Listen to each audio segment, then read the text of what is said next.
39મી અખિલ ગુજરાત ગિરનાર આરોહણ અવરોહણ સ્પર્ધા અંતર્ગત જૂનાગઢ જિલ્લા પોલીસ દ્વારા કુલ 120 કરતા પોલીસ કર્મીઓ અને 15 થી વધારે પીએસઆઈ અને પોલીસ અધિકારીશ્રીઓ બંદોબસ્તમાં હાજર રહેશે, જેમાં ખાસ કરીને પોલીસ કર્મીઓ પાસે lighting baton, body worn camera અને અન્ય જરૂરી વોકી ટોકીના સેટની સામગ્રી રહેશે.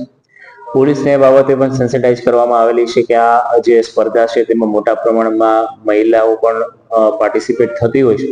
તેવા સંજોગોમાં જ્યારે સ્ટેપ ચડવાની બાબત આવે તો આ સમયે છે પોલીસ બંદોબસ્ત છે આઈ ટુ આઈ પોલીસ કર્મીઓ એકબીજાના કોન્ટેક્ટ થઈ શકે તે પ્રકારે ડિપ્લોયમેન્ટ કરવામાં આવેલું છે.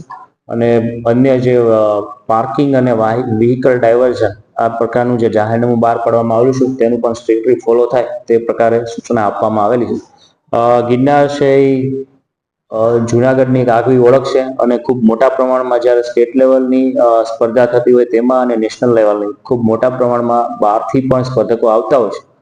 તો તેમને પોલીસની દ્રષ્ટિએ જે કંઈ પણ અન્ય કોઈ અગવડતા ના પડે, જેમાં ખાસ કરીને રાત્રિના 12 વાગ્યા પછી જે જાહેરનામું છે તે મુજબ અન્ય કોઈ આ સીડીનો ઉપયોગ નહીં કરી શકે તે પ્રકારે સૂચના કરવામાં આવે છે.